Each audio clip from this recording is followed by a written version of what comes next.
What's up, everybody? My name is Quarterman, and I'm not a politician. This video today isn't brought to you by a right or a left-leaning news anchor. I'm just a normal guy from small town conservative Georgia, and I lived a pretty normal life up until 2013 when I quit my job, and ever since then I've been traveling the world. So I backpacked around Latin America for a few years, and that was really cool. But I really wanted more freedom. I didn't want to depend on other people's schedules and timetables. So I decided to buy my own car and drive down the Pan American Highway. And ultimately that timetable led to me spending the majority of the past 5 years south of the border. Y a mi gente latina que están viendo este video, espero que me permitan la oportunidad de hablarles a mis paisanos en inglés, porque quiero transmitirles un mensaje muy importante hoy. Now keep in mind that this wasn't vacation. I wasn't staying in resorts and traveling with tour agencies. My goal was to get off the beaten path and submerge myself completely in these cultures, speak Spanish, meet locals, and see the real side of these countries. So when I see what's happening in my country regarding immigration and the Latino community, it really bothers me. Hispanic Americans say they are fearful after the mass shooting in El Paso. The two drowned attempting to cross the Rio Grande River. ¿De dónde son ustedes? ¿Y tú? Guatemala. A racist manifesto posted online before the shooting claimed, quote, "This attack is a response to the Hispanic invasion of Texas." Because we have an invasion of drugs, invasion of gangs, invasion of people. The media would have you believe that El Salvadorians and Hondurans are ruthless gang members looking to murder or extort you. Not pleasant for MS-13. Get them the hell out of here, right? Get them out. When I went to El Salvador, I didn't meet one MS-13 member. And when I went to Honduras, I got this gnarly parasite in my foot. It was disgusting, and it got so bad that one day this woman saw it and she offered to take care of me. So for the next week, she washed my feet like she was Jesus Christ himself, applied medicine, and bandaged it up every single day with a smile on her face, and never once asked me for 1 cent. The media would have you believe that Cubans are anti-American communists, that they hate us. But when I went to Cuba and traveled from one end of the island to the other for 6 weeks, every single time I met a Cuban and told them that I was from the United States, they gave me a hug. Cubans are people like Felipe, a guy I met in Trinidad, Cuba, who took me all day on a hiking tour to a waterfall, horseback riding, and when we got back to his house, he invited me into his house to sit down and eat with his family and meet his wife. Fed me a delicious meal. His floors were dirt. He had no floors. And his walls were tin rusting walls that didn't even meet the ground. I had to throw money at him and run away so he would accept it. The media would have you believe that Colombians are like Pablo Escobar. They're not. They don't even like to mention his name. When you go to Colombia, you'll realize that it's a vibrant, revitalized place that has left that dark era in the past. The media would have you believe that Mexico is full of rapists and narcos and criminales. When Mexico sends its people, they're not sending their best. They're bringing drugs, they're bringing crime, they're rapists. Mexico is a country full of smiling people ready to accept you with love and respect, in spite of having every single reason in the world to not like us because of the hurtful and hateful rhetoric, politics, and words of our president. I've spent over 3 years in Mexico, and the kindness of the Mexican people has changed my life. These stories are not rare or uncommon. If you talk to anyone who's traveled extensively through Latin America, I'm sure they'll tell you similar things. The truth is that Latinos, rich or poor, are the most loving, kind, and selfless people that I've ever met. Another thing that one realizes when they travel through Latin America is that most Latinos would never leave their countries to come to some far, strange away place. They would never leave their families and everything they know behind. Most Latinos are doing just fine. But the ones who do leave their countries and come north do so out of a place of desperation and need. They're looking to escape violence and insecurity and lack of employment. And much of this situation in Latin America, the United States has had a huge hand in creating. Now, don't tune me out now, okay? I am not anti-American. I love the United States. But driving my truck all the way down the Pan American Highway, I saw this firsthand. Let me share with you some of the things that I saw. So I lived and worked at a jungle lodge and cacao farm on the Caribbean coast of Costa Rica for a while. The owner there was a German guy who immigrated to Costa Rica in the 70s, and he began to explain to me the history of the United Fruit Company and the Banana Republics. He explained to me that Throughout the 19th and 20th century, U.S. agents covertly came into Central America and began poisoning hundreds, if not thousands of acres of local farmers' crops, just to come back a few weeks later when all of their crops had died and their land was rendered useless, and offer the local farmers peanuts for their massive plantations. So all the locals would move away, the new U.S. agents would burn everything to the ground, and plant bananas as far as the eye could see. Later, when I drove my truck through countries like Honduras or Guatemala, I saw these plantations firsthand, and I would become accustomed to waiting for 10-minute trains, mile-long trains stacked full of bananas with Dole or Chiquita banana stamped on the side. Shoo, shoo, shoo, shoo, shoo, shoo. Where out of the corner of my eye, local workers were slaving away in the sun, making surely a couple dollars. As I drove down further through Central America, through Nicaragua and Costa Rica and Panama, I began to notice how consistently all through Central America it was very hard to find quality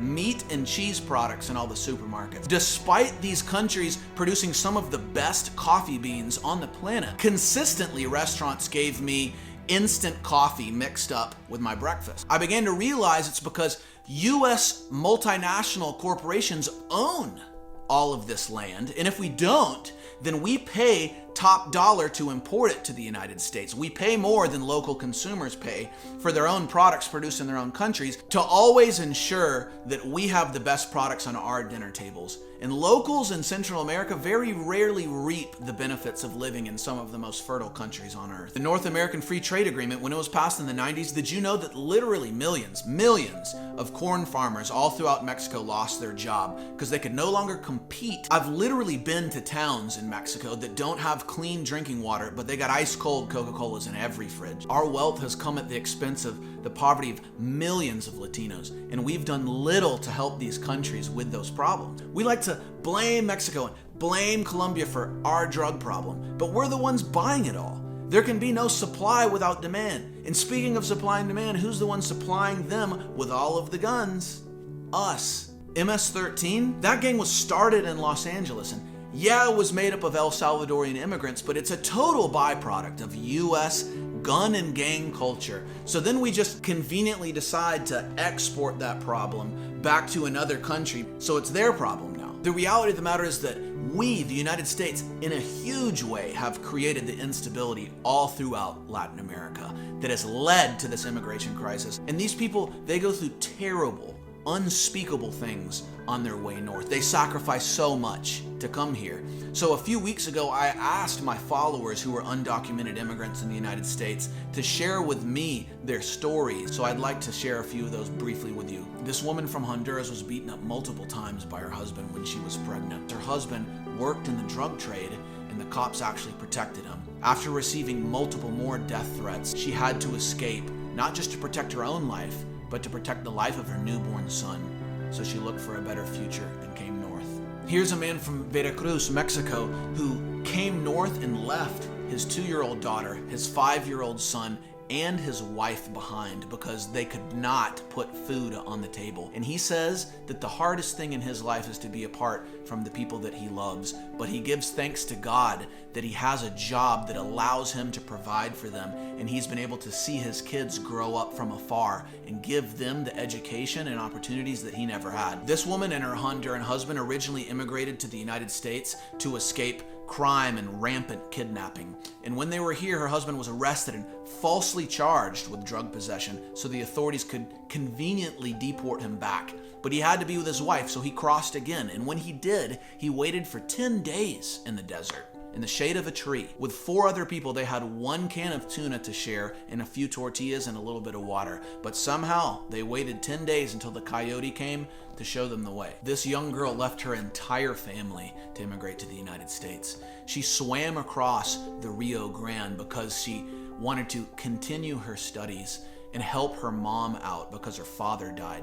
She said the only thing she wants is to study and to work and become an educated person because it would be an honor to her mother. I want to ask you, do these people sound like they're worthy of discrimination and hate? Do these people deserve to have their families ripped apart? Governments, please put your heart. Let my parents be free with everybody else, please. and their children put in detention centers for weeks or months at a time with horrible conditions? Do they not deserve the same opportunities that you and I have? A lot of people will say, well, it's not our responsibility to help them. I say it is, and I don't say that from an ultra-liberal, open border standpoint. I say that from the standpoint that we in the United States are the richest country in the entire world. And given that we've made ourselves rich in many ways by taking the natural resources from these countries, specifically that these people are coming from, well, we have a huge responsibility to help. Whatever happened to Bible verses like 1 Peter 4:8? Above all, love each other deeply, because love covers a multitude of sins. Okay. Are you a citizen? Yes, I am a Are citizen. you a United States citizen? Can you please get away from me? Then you should not be Can you wearing please that. get away You should from be- me? What about John 15:12? My command is this: love each other as I have loved you. Yeah. Go back to Mexico if you want to keep speaking Spanish. Go back to your Mexican country.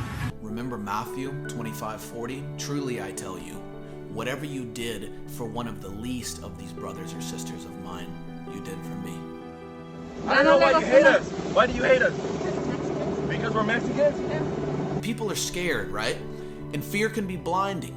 People think that immigrants come here to steal jobs and commit crimes and bring drugs and rob welfare. If they come here illegally, then clearly they don't respect the law. In the first place, stop saying that people seeking asylum are illegal.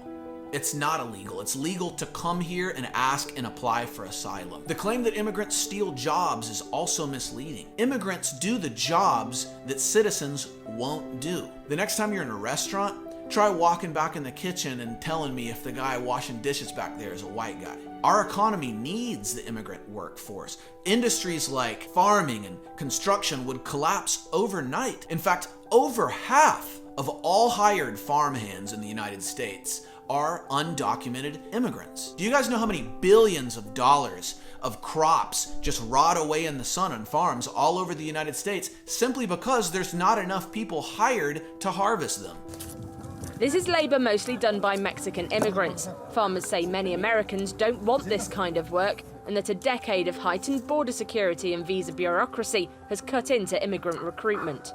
If anything, we need more immigrants. A lot of people claim that immigrants don't pay taxes and drain social services like welfare. But actually, official studies show that millions of undocumented immigrants do pay taxes with falsified Social Security cards. Stephen Goss, the chief actuary of the Social Security Administration, actually estimates that undocumented immigrants contribute billions of dollars to Social Security, resulting in a net positive flow on the system. Illegal immigrants get no benefits whatsoever except for emergency care Medicaid. Not to mention all of these immigrants spend literally billions of dollars a year, stimulating our economy even further. There's a big fear that immigrants commit a lot of crimes. Check out this graphic from a 14-year study between the years of 1990 and 2014 that the journal Criminology did that clearly shows that higher undocumented populations are correlated directly with lower violent crime rate. They have too much to lose. It's not worth it to them. They'd be deported straight back to their old problems. Take, for example, this message from one of my followers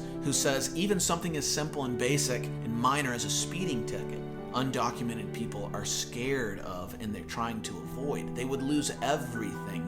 It's really affected their confidence and freedom in everyday life. To all the people who think that undocumented immigrants are the drug traffickers and drug smugglers, check out this study that shows that 77% of convicted drug traffickers are U.S. citizens. That's because most illegal drugs come across our southern border through legal points of entry. They're not swimming across the river or hiking 10 days through the desert with backpacks full of cocaine. So what's the answer? I don't think a wall is the answer. I think that would be hugely expensive and highly ineffective. And I don't think more division between countries and people is a step in the right direction. I know that limiting and cutting back on asylum eligibility can't be a good thing either. I've been saying you have to change the loopholes, you have to change asylum. I believe a revamp of the system to allow for more working visas would be a great idea. Maybe we can even grant amnesty to undocumented immigrants who have been here for 5 years and they can prove that they have a clean record and have committed no crimes and they're contributing members of society. And then we can award them with residency and maybe even citizenship. We have to stop ripping apart families with these ICE raids. Do y'all have any idea how many anchor babies that were born here by undocumented parents born elsewhere are going to be left alone? My dad didn't do nothing. He's not a criminal. When all their parents have ever done is sacrifice everything to provide for them and put food on the table for them. Who will pay for them now? But ultimately, if we really want to fix the problem, we have to address the root cause of it, the insecurity and poverty in Latin America. The United States has to make it a foreign policy priority to help these Latin American countries with the organized crime networks. Maybe we can use financial sanctions or law enforcement agency cooperation and promote honest commerce. We can call Congress and local representatives and tell them that we don't approve of these ICE raids and the separations of families. We don't approve of these detention centers. We can report and document these arrests and raids as well. We can film. We can donate to humanitarian efforts and get involved with volunteer efforts. A few that come to mind are the angry tias and abuelas in Texas, or no immigrants, no spice in California. Immigrants, undocumented or not, have rights that they're unaware of. So it's important to connect with these people with professionals that can help. I personally have connected with a law firm in Chicago called Consumer Law Group, Los Guardianes del Pueblo. La noticia de que Inmigración nos mandó esto. A ver si gustas abrirlo, por favor. ¿Los puedes compartir, por favor? Porque ahorita ella está en shock. ¿Qué es lo que acaba de recibir, Giandini? Mi residencia. Tu residencia. And every day, I hope to connect more people with them to help them in their immigration battle. And we can hold political candidates accountable. Here in 2020, we have a huge election. I'm not saying that everyone on the right are racists and bigots and supremacists, and I'm not saying everyone on the left are extreme socialists and anti-American snowflakes. Stop throwing these names around so casually. Things don't have to be so polarizing. Our differences make us better. Stop hating people who don't agree with you. Man, I'm from small town conservative Georgia. There's Trump flags flying everywhere out here. Y'all think I would come back here if everyone who supported Trump was a racist bigot? I honestly think that this is a problem that everyone in the United States suffers from. We suffer from our political and our educational system. How is it that our political system gives us two options, and two options only? Things aren't that simple. In our educational system, that's failed us all. We grow up being taught that we're the best in everything, and that doesn't incentivize us to go anywhere else. Why would we go to another country when it's a step down?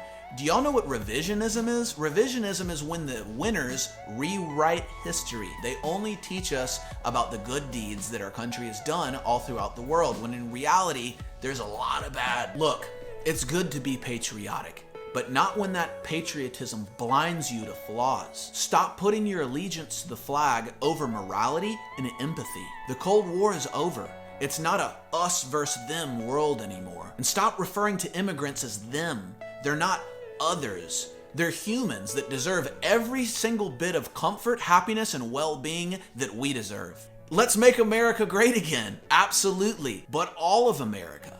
North, Central, and South. Let's help our American brothers and sisters and unite this continent in a way that this moment in time calls for. Let's not be on the wrong side of history. Thank you for your time.